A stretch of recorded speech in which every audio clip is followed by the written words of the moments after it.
Hello, learners! How are you doing today? Como vocês estão? Tudo bem? Esperamos que vocês estejam bem. Olha só, hoje, como vocês podem perceber, a gente está testando um novo formato aqui de vídeo, né? Vocês têm um quadro branco aqui para ver sobre o que a gente está falando, né? Por isso mesmo, hoje eu nem enviei o e-mail com os termos que a gente vai falar aqui hoje, porque vocês já vão poder ver aí no quadro, certo? Como a gente estava fazendo... A gente estava, não. A gente está fazendo as lives, mas hoje o formato da live vai ser gravada, né? Então, não é uma live, é um vídeo mesmo, para vocês falarem para a gente o que vocês acham desse formato. Se vocês acham melhor, se fica mais interativo aí, porque vocês conseguem ver o que está sendo falado. Então, passa o feedback pra gente depois, tá? O que vocês acharam, se vocês preferem nesse formato, tá? Então, hoje, deixa eu abrir aqui meu arquivo. Hoje nós vamos falar sobre sales, sobre vendas. Eu esqueci de marcar aqui, né? Vou marcar agora, então, vamos lá. Sales. Sales significa vendas, né? Uma área que é pouco importante hoje em dia. E aí, o que aconteceu? A gente pegou um podcast, um episódio de podcast da NPR, que estava falando sobre a recuperação das vendas nos Estados Unidos. E, por isso, a gente está falando sobre isso aqui. E a gente veio trazer 4 termos que já dá bastante trabalho aí para a gente trabalhar, tá? Bastante trabalho para a gente trabalhar, é isso mesmo. A lot of work. Vamos lá, então. O primeiro termo, depois eu falo, tá? No decorrer aí dos termos, eu vou falar para vocês o título desse episódio de podcast. E depois eu conto também como que vocês fazem para receber, tá? Então, o primeiro termo, como vocês podem ver aí, é a palavra purchase. Purchase. Essa palavra, normalmente, o pessoal fala purchase, né? Mas é purchase. Purchase. A sílaba tônica é purchase. E o significado é to buy. É a mesma coisa que comprar, né? Então, for example, I purchased some office supplies yesterday. Então, eu comprei alguns itens de escritório ontem. I purchased. Lembrando aí que esse ed no final representa o passado. Como esse verbo purchase já termina em e, então a gente só acrescenta o d para formar o passado. Ed, lembrando que passado, que é ed, é para verbos regulares, tá? Que eles são regulares porque eles só simplesmente acrescentam o ed no finalzinho deles, tá? Desde que não tenha o e, já só acrescenta o d. Beleza? Segundo termo, retail market. Retail market. O que significa isso? The meaning is the market for the sale of goods to consumers. The market for the sale of goods to consumers. Então, é o mercado da venda de bens para consumidores, né? O tão famoso varejo, né? Quando lojas vendem para consumidores, que é o consumidor final, no caso, né? For example, China is currently the largest retail market in the world. China is currently the largest retail market in the world. A China é currently, significa atualmente. Às vezes a gente tende a achar que atualmente é aquela palavra actually, né? Mas é currently, que é atualmente. China é atualmente the largest retail market, seria o maior mercado varejista in the world, no mundo. Lembrando que world, você tem que falar world, tem que falar RL aqui, tá? Para não ficar parecendo palavra, word, e não tem o L, ok? Very good. The third term. O terceiro termo é wholesale market. Wholesale market. The meaning is the market for the sale of goods to retailers. Aqui a gente pode comparar com retail market. O significado é bem parecido, veja bem. The market for the sale of goods to consumers, retail market, and wholesale market, the market for the sale of goods to retailers. O que é a diferença? É que o varejo, o mercado varejista, ele vende para to consumers, para consumidores. E a venda de bens para os varejistas são os atacadistas. Então, isso que é o wholesale market. Okay? Agora tem um exemplo bem legal aqui, olha só. Eu não sabia disso. Fui buscar um exemplo que usa wholesale market. Isso aqui, ó. Ranges, não tenho muita certeza da pronúncia desse nome, porque é um nome francês, né, que é o nome do Mercado Internacional de Paris. Ranges International Market in Paris is the largest wholesale food market in the world. Então, esse mercado internacional aí, Ranges, em Paris, ele é o maior mercado atacadista de alimentos. Eu ia falar comida, enfim, né? De alimentos no mundo. In the world. Legal, né? Inclusive, tem um documentário. Eu vi no YouTube. No YouTube tem um documentário, se vocês digitarem no YouTube, 40 e poucos minutos tem esse documentário.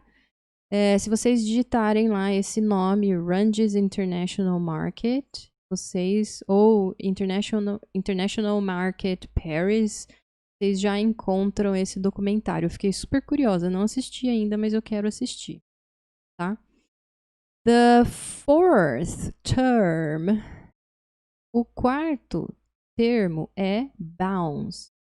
É a palavra bounce. And the meaning is to suddenly increase, often after falling to its lowest level. To suddenly increase, often after falling to its lowest level. Então, suddenly significa de repente. Então, é aumentar de repente. Often, esse often é legal, que é frequentemente. Você pode pronunciar tanto often quanto often, tá?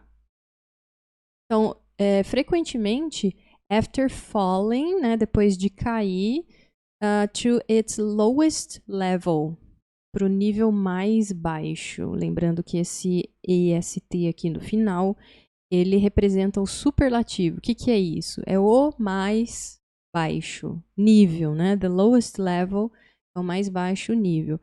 E uma coisa legal aqui de gramática que a gente vê é esse ing no final do verbo fall, que é cair. Significa caindo? Não. É porque after é uma preposition. E depois de preposições, quando a gente tem um verbo, a regra, que é 100% dos casos, uma regra super legal, sempre falo isso para os alunos, que não tem exceção. Se tem uma preposição e logo na sequência um verbo, você precisa colocar o ing depois do verbo. Um exemplo clássico é quando você agradece alguém por compartilhar alguma coisa, né? Você vai falar obrigado por compartilhar. Por é uma preposição. Então, você vai falar thank you for sharing. O sharing tem que estar com ing por causa da preposição for. Então, são todas as preposições, tá? Tem que saber o que é uma preposição para poder usufruir dessa regra. Aí é que tá, né? Por que saber os nomes das classes gramaticais das palavras, né? Na gramática. Para que isso? Porque facilita, né? Não é para complicar, pelo contrário, é para facilitar a vida de vocês. Então, se vocês não sabem muito bem o que é um verbo, o que é uma preposição, são coisinhas assim bem básicas mesmo da gramática, né? Vocês deixam de poder usufruir desse tipo de regrinha, né? Vocês nunca mais erram quando vocês aprendem essas regrinhas gramaticais. Eu até costumo falar para os alunos, os nossos alunos aqui que são engenheiros, que eles falam, não gosto de gramática e tal. Eu falo, não, gramática é a parte lógica da língua, é a parte que vai dar segurança para você escrever um bom texto, escrever um bom e-mail, você ser claro naquilo que você está querendo expressar, né? É lógico que na hora de você falar, você não vai ficar pensando, peraí, agora eu vou falar uma preposição, então vou falar um verbo, é um verbo isso aqui? Não, isso não acontece. Mas como que funciona isso? Você tem acesso à regra, por exemplo, acabei de falar aqui para você, e aí eu já expliquei, ó, um exemplo clássico é você falar thank you for sharing. Aí você memoriza isso, né? Essa informação, thank you for sharing. Você não vai mais falar thank you to share, errar na preposição ou errar na terminação do verbo, entendeu? Então você tem acesso à regra, você entende como funciona e principalmente a maior aplicação das regras gramaticais é para você escrever melhor, tá? Então, na escrita, isso pesa bastante, ok? Tá dada a bronca. Brincadeira. For example, o que a gente estava falando mesmo aqui? Bounce. Então, to suddenly increase significa um aumento de repente, né? Geralmente de algo que caiu para os níveis mais baixos. Olha só esse exemplo. O exemplo que eu coloquei aqui para vocês é justamente o quê? O título do episódio do podcast, tá? Que é Retail Sales Bounce up 17.7% after record drop as states reopen. Né? Então, as vendas no varejo, elas aumentaram de repente, né? Até, né, esse up tem um sentido aí de até 17,7% depois do recorde, da queda recorde, enquanto os estados, que no caso está falando dos Estados Unidos especificamente, enquanto os estados reabrem o comércio. Tá? Então teve esse boom aí, né? O boom a gente já falou aqui e tem esse sentido, né? É que o bounce especificamente ele fala desse aumento de repente de algo que tinha caído nos níveis mais baixos, tá? Quem quiser ler mais a respeito desse significado do bounce, com mais exemplos, inclusive, procura no dicionário de Cambridge. Lá tá explicadinho, bem detalhado, tá? Agora, se você está assistindo até o final, adoro essas frases. Você vai ganhar um bônus aqui. O bônus é o seguinte. Bobeira. O bônus é o seguinte. Bônus. Esquece, bônus. Eu queria falar sobre alguns outros usos que são super importantes do verbo. Às vezes não é apenas usado como verbo, a palavra bounce, mas aqui a gente vai usar como verbo, tá? Então, olha só que legal. If an email that you send bounces, it is returned to you, maybe because the address is wrong. Então, se um e-mail que você mandou, aqui, if you... se um e-mail que você manda, né, porque tá send, o passado de send seria sent, tá vendo? É um verbo irregular, então muda bastante, né? Não é só acrescentar ed. Então, se um e-mail que você envia bounces, porque a gente vai falar do significado dela agora, dessa palavra agora, ele retorna para você. Talvez, maybe, because the address is wrong. Talvez porque o endereço esteja errado, tá? Então, o bounce é quando a gente fala que o e-mail voltou. The email bounced. E isso também pode ser usado para check. If a check bounces or a bank bounces it, the bank refuses refuses to pay it because there is not enough money in the account. Ficou feio aqui, né? Faltando... melhor assim. Então, se um cheque bounces, ou o banco bounce o cheque, o banco se recusa a pagar porque não tem, there is not enough money in the account. Não tem dinheiro suficiente. Enough money, dinheiro suficiente. Essa palavra enough é suficiente, tá? Pode até falar sufficient também. Lembrando que a pronúncia aqui do GH, no finalzinho, tem som de F, tá? Não é TH. TH não pode pronunciar F, né? Agora o GH, sim. Enough. Aqui, né? Enough money in the account. Então não tem dinheiro suficiente na conta. Ou seja, o cheque voltou. Aí eu coloquei um exemplo aqui, né? When they went to cash the checks, they bounced. Ó, ED, né? É um outro exemplo de verbo que termina com E e acrescenta apenas o D para formar o passado dele. Então, when they went to cash the checks, quando eles foram descontar, né, o cheque, eles voltaram, they bounced. E um terceiro exemplo ainda, um outro significado, na verdade, dessa palavra bounce, é quando você fala the bounce, que significa o quê? Dismissal from a job, que é uma dispensa, né, do trabalho. For example, Leo's boss gave him the bounce because he was always late to work. Leo's boss gave him the bounce because he was always late to work. Então, o chefe do Leo deu a ele, gave him the bounce, né? Despediu, mandou embora, because he was always late to work, porque ele estava sempre, o quê? Late, tarde, atrasado.